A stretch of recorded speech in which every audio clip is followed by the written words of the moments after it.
Hoy en Conciencia Histórica te contaremos cómo una historia de muerte, ambición y guerra derivó en una serie de reformas en el México colonial que acelerarían el descontento social contra la monarquía española. Hablamos de las reformas borbónicas. ¿Cuándo te enteraste de que fueron al menos 3 reyes españoles los que impulsaron las reformas borbónicas? El contexto bélico en el que Felipe V asume como rey en el año de 1700 y la necesidad de recursos suficientes para financiar un conflicto de esta naturaleza, entre otros factores, lo obligaron a buscar alternativas para incrementar sus riquezas. Fue así como se convirtió en el impulsor de las reformas borbónicas, que en una primera etapa buscaban incrementar la recaudación fiscal que España obtenía de sus colonias y que en una segunda fase de consolidación bajo los reinados de Carlos III y Carlos IV, ampliaron su alcance a la reorganización política y administrativa. Durante los periodos de estos dos gobernantes, las reformas alcanzaron su máximo esplendor y abarcaron también el fortalecimiento de un sistema defensivo que le permitiría a España tener mayor control de sus colonias en el nuevo continente. Pero estas reformas no cumplieron a cabalidad sus objetivos, con excepción de las encaminadas a incrementar la captación de recursos, y derivaron en mayor descontento social en contra de la monarquía. Vamos con nuestro invitado, el doctor Rafael Castañeda, historiador, investigador y profesor en la Universidad Nacional Autónoma de México. La corona, la monarquía española, al cambiar de dinastía y con la llegada de los Borbones, el nuevo rey, el nuevo monarca, Carlos III, intenta llevar mejor la administración, ¿no?, de su imperio, de su monarquía, y se da cuenta que no tiene todo el control de la situación política ni económica, y que además en las Indias hay territorios bajo el dominio de la monarquía con mucha riqueza. Y entonces empieza toda una reforma o reformas en conjunto que buscan básicamente centralizar el poder. Centralizar el poder significa centralizarlo desde la corona española, desde España. Y eso es lo que va a buscar entonces a través de nuevos funcionarios, de nuevas políticas fiscales, y que además van a ser nombrados obviamente desde España y serán enviados desde España a las Indias a ocupar estos puestos, ¿no? Esto que obviamente va a generar ciertas molestias entre los españoles americanos o criollos, que van a verse un poco relegados porque estos nuevos funcionarios pues serán de origen peninsular, ¿no? ¿Y qué buscan centralizar? ¿Qué es lo que se busca centralizar? Pues evidentemente, sobre todo el área fiscal. ¿Cómo se obtienen recursos? Bueno, hay que extraer recursos con impuestos. A veces son nuevos impuestos y a veces son impuestos que no se pagaban, ¿no?, que ya existían. Realmente esta reforma, mucho de lo que hace no es tanto innovar, sino más bien aplicar la ley que en términos, digamos, fiscales no se hacía, es decir, no se cobraba el tributo, había mucha corrupción, o si se cobraba se quedaba entre los funcionarios del virreinato de la Nueva España, es decir, no fluía ese dinero al otro lado del océano, al otro lado del Atlántico, en el reino de, digamos, de Castilla, ¿no? Entonces, en las áreas que impactaron principalmente, pues es, como dije, en la parte fiscal, ¿no? Por ejemplo, el tributo, ¿no? El cobro del tributo personal se hacía a los indios del común, es decir, cuando digo indios del común es que a los indios caciques o de origen noble, no se les cobra, pero en general eran muy pocos y los indios del común eran la gran mayoría. Y también a los mulatos y población de color libre, ¿no? Esclavizados no, pero mulatos, morenos, pardos, etc., o negros libres, siempre con la condición de libre, también se les cobraba el tributo. Y entonces vamos a tener situaciones muy interesantes porque va a haber gente que va a moverse, ¿no?, de sus pueblos enteros, o algunas comunidades van a moverse cuando vaya el funcionario de la contaduría real, ¿no? ¿A qué va el funcionario de la Contraloría Real? Pues a inventariar todas las personas que son próximas a tributar o que ya pueden tributar, que pueden pagar el impuesto. Y entonces de repente tenemos que gente huye por un tiempo para que no sean inventariados, contabilizados en este libro, ¿no? de tributarios, por ejemplo. Y esto también afecta a la economía, ¿no? Le afecta a la economía porque entonces se dan cuenta los hacendados o los mineros que estos tributos lo que están haciendo es que pues sus trabajadores se vayan por un tiempo, ¿no? Y luego vuelvan, pero no, esto les afecta. Sin embargo, al final la corona se sale con la suya y la otra matricular a la gran mayoría de la población y la otra o intenta cobrarles el tributo. Evidentemente, este tributo pues no es tan fácil de cobrar como suele ser hoy día. La gente busca una manera de pagar menos impuestos, ¿no? De evadir a veces el pago, obviamente, ¿no? Pero se va a tributar primero a todos, mujeres y hombres de 18 años para arriba, y después ya se van a exentar a las mujeres. Pero luego va a haber otro tipo de exenciones. Si los indios o mulatos son partícipes de las milicias, o sea, participan en la defensa del imperio o de la corona, pues también se les va a exentar del tributo. Ustedes tenían claridad que las reformas económicas básicamente buscaban devolver a España el control político y económico que tenían sobre la Nueva España y que con el paso del tiempo comenzaba a verse trastocado. Recapitulemos un poco entonces, y citando el texto Las Reformas Borbónicas 1750-1808 de los autores Clara García Ailuardo e Ignacio Marván Laborde, los Borbones intentaron reemplazar las estructuras del pasado para crear una burocracia central dirigida a la corona. ¿Cuáles fueron las principales reformas borbónicas? Político-administrativas. Creación de virreinatos. Nueva Granada, Río de la Plata. Creación de capitanías generales. Cuba, Venezuela y Chile. Se dividieron virreinatos en intendencias. La corona priorizó a los peninsulares por encima de los criollos. Militares. Creación e institucionalización del ejército. Religiosas. Regalismo, es decir, la autoridad del rey era superior a la del papa. Se expulsó a los jesuitas de España y de sus dominios coloniales. Económicas. Se flexibilizó el comercio a través de la creación de nuevos puertos. Se abolió el sistema de flotas y galeones para facilitar la navegación comercial. Se crearon nuevos impuestos y se aumentaron otros ya existentes. Había una gran corrupción, ¿no? En los alcaldes mayores, es decir, los funcionarios de los pueblos, también en las ciudades, ¿no? Los ayuntamientos también tenían mucha corrupción, y entonces hay nuevos funcionarios que empiezan a hacerse cargo de la administración, de los impuestos, de recabar los impuestos, ¿no? Y de la impartición de justicia. José de Gálvez, pues, fue un personaje bien importante porque él hace, digamos, la ordenanza de intendentes, es decir, él implementa nuevas jurisdicciones que casi diríamos que hasta hoy día existen. Es decir, antes las jurisdicciones eran eclesiásticas, eran obispados, ¿no? Así se definían los territorios: el obispado de Michoacán, el obispado de Yucatán, el arzobispado de México. Con José de Gálvez eso va a desaparecer y ahora serán jurisdicciones políticas y se llamarán intendencias. Y estas intendencias van a subdividir el territorio. Lo que antes eran grandes obispados, ahora van a ser también grandes, pero en menor medida, ¿no? Entonces va a surgir la intendencia de Zacatecas, por ejemplo. Eso antes no existía como una jurisdicción política. Por eso digo que muchos de los estados actuales de la República tienen su origen de jurisdiccional del territorio, de la dimensión del territorio, en esta implementación de las reformas de José de Gálvez de las intendencias, ¿no?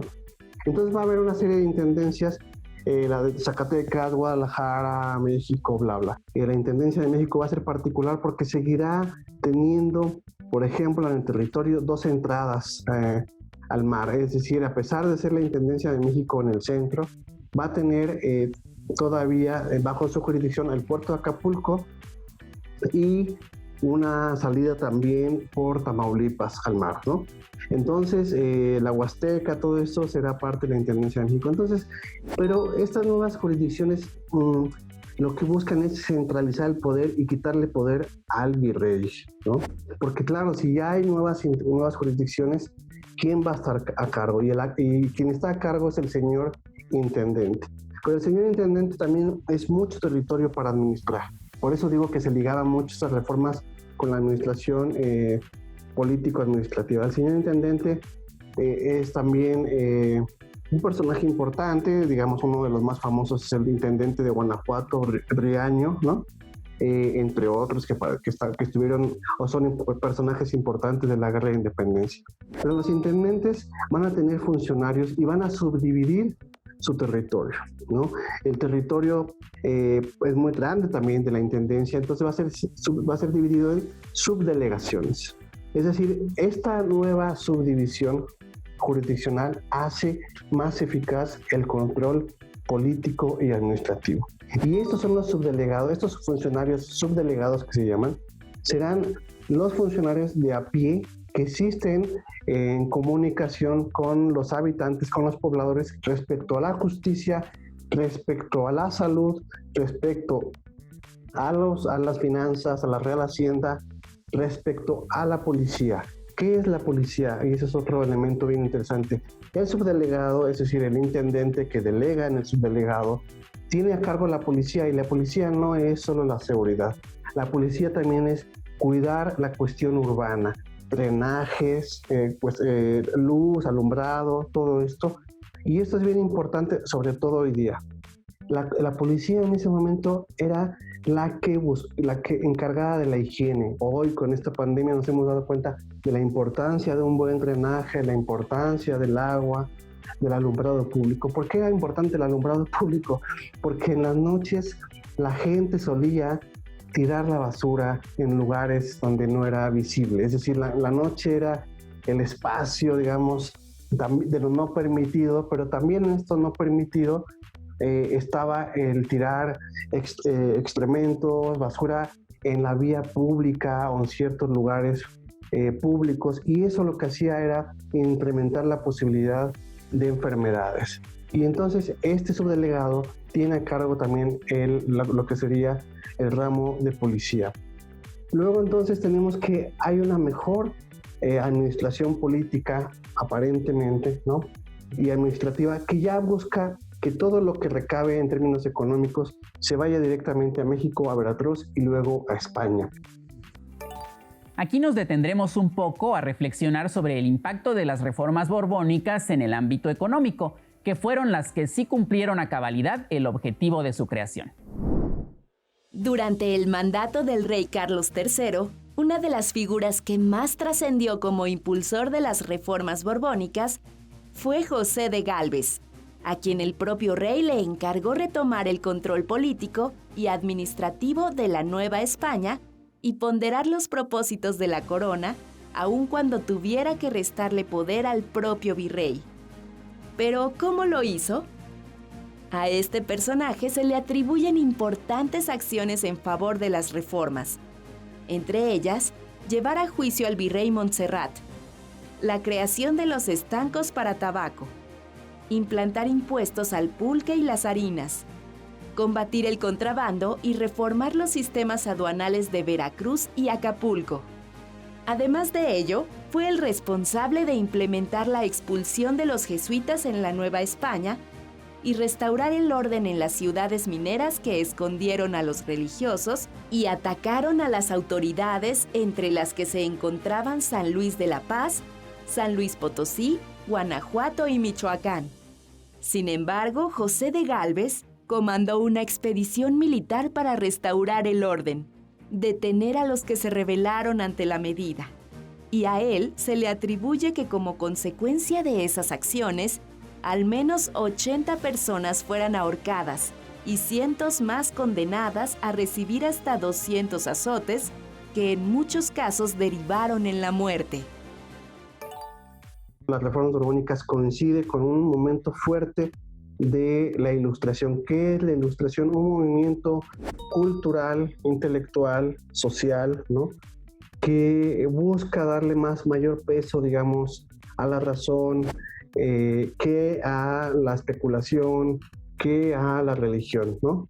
Y en este sentido, las reformas borbónicas van a tomar varios de sus ideales de la Ilustración y los van a aplicar. Por ejemplo, desde siempre la corona española, desde la conquista, buscaba castellanizar a los pueblos indios, pero eso hasta hoy día podríamos afirmar ha sido imposible. Es decir, que todos los indígenas de México, antes de Nueva España, hablaban español.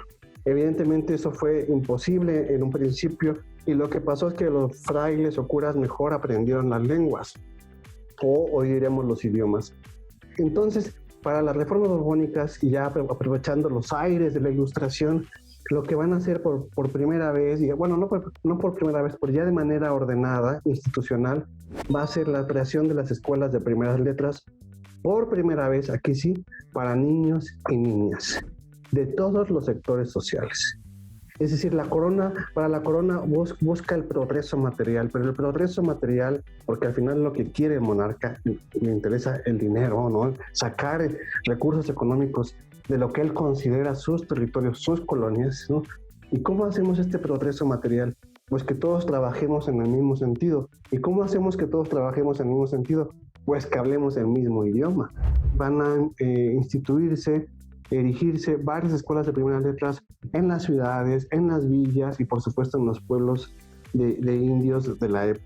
Eso por un lado. También tenemos lo que se llama el proceso de secularización. Es decir, la Iglesia va a reducir o va a haber visto cierta pérdida de su poder debido a que, como ustedes saben, desde la conquista, desde el descubrimiento y luego la conquista, pues el Papa nombró al rey, al monarca español, patrono de las Indias, es decir, le dio el derecho de ser patrono de la Iglesia en las Indias por haber descubierto y conquistado buena parte de América. Y entonces el rey y en América el virrey, pues tenían ciertos derechos sobre la Iglesia. Podían elegir a los funcionarios, a los obispos, a los curas, tenían que aprobar cosas de cuestiones de la Iglesia. Sin embargo, hay un sector de la Iglesia con la cual no tiene tanto poder, que sería lo que es el clero regular o las órdenes mendicantes, es decir, los frailes. Y en cambio el clero secular, es decir, los curas, los párrocos, aquellos que no pertenecen a una orden, ¿no?, el obispo, ellos están bajo el mandato directo del rey por ser patrono, rey de la Iglesia en las Indias. Y entonces va a iniciar lo que es el proceso de secularizar. Secularizar significa vamos a hacer a todo el clero secular y quitemos a los regulares, porque los regulares tienen más independencia. Y de esta manera hacemos varias cosas. Le cobramos también impuestos a la Iglesia, ¿no?, es decir, a los feligreses, de distintos impuestos o préstamos le pedimos a la Iglesia, nos los va a otorgar, y también con las propiedades que le quitemos al clero regular, se las damos al secular o las vendemos o las trabajamos, es decir, obtenemos recursos y le quitamos este gran poder económico y espiritual a los frailes. Y en ese contexto, en 1767, va la corona española a expulsar a la orden mendicante, bueno, mejor dicho, a la orden más rica de Nueva España, y yo diría que del Imperio Español, a los jesuitas. Pero también se busca reducir a la Iglesia, a cierto sector de la Iglesia, las órdenes mendicantes, es decir, el clero regular, para obtener ciertos beneficios y quitarle poder, beneficios económicos, quitarle poder y dárselo al clero secular que estaba bajo su mando. Y también todo esto hacerlo bajo una centralización del poder que se planeó a través de nuevas jurisdicciones. ¿Qué son las nuevas jurisdicciones? Nuevos territorios políticos, ¿sí?, que serán llamadas las intendencias, y estas intendencias serán divididas en subdelegaciones. Cada delegación tendrá a cargo un subdelegado que tendrá como misión atender las cuestiones de la Real Hacienda, de la policía, del ejército, etc. Es decir, este funcionario llamado subdelegado va a ser el agente principal de a pie de la corona española del rey, ¿no? Y es así como tenemos esta nueva implementación y sí, efectivamente, en algunas regiones hubo rebeliones, hubo intentos de rebeliones, sí, en el sur, en Oaxaca, en algunas partes también de Veracruz, ¿no? En la Ciudad de México también de repente llegó a haber algunos motines, sí. Diferentes fueron en el Pacífico, en el norte y en el occidente tenemos menos registros, por eso digo que el impacto de las reformas borbónicas no se puede generalizar. Recordemos que el escenario principal de la guerra de independencia fue el Bajío, ¿no? Y ahí es donde tendríamos que ver más bien ciertas causas que detona en el Bajío, y el Bajío es el motor de la economía novohispana de todo el virreinato de ese momento, porque conjunta tres economías: minería, Guanajuato, ¿no? Todos los reales mineros alrededor de Guanajuato, agrícola, es el granero de la Nueva España, se decía, es decir, tiene grandes haciendas, y talleres textiles, mejor conocido como obrajes, es decir, tiene una diversidad económica que no tienen otros lugares. O en un lugar en el norte o es minería, o es talleres textiles, o es ganadería, o es agricultura. En el Bajío no, y es en el Bajío donde se da el escenario pues de la guerra insurgente, y después también en Occidente, Guadalajara, Valladolid, etc., ¿no? Ciudad de México, menor medida, en el norte, menor medida casi no, el sur, la guerra de independencia, ni se enteraron, ¿no? Entonces, sí tenemos que ser cuidadosos en esto para regionalizar los fenómenos, verlos con matiz y no generalizar, porque fue diferente en cada región de la Nueva España, y también el impacto de las reformas borbónicas. Sin embargo, este impacto estuvo en todos los lugares, porque desde las nuevas creaciones de las intendencias y subdelegaciones, esto cambió la administración local. Sin duda, las reformas borbónicas significaron un parteaguas en la historia de la Nueva España y el resto de las colonias españolas en América Latina.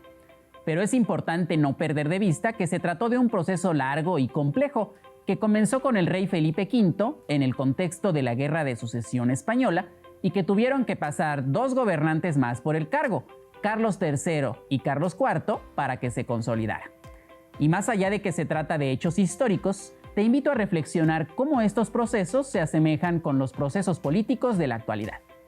No olvides que el pasado no ha pasado, y lo debemos tener presente como una poderosa herramienta de aprendizaje, pero sobre todo como un agente de cambio en la actualidad. Participa con Jóvenes en TV y haz este programa con nosotros, un espacio de reflexión y construcción de conocimiento.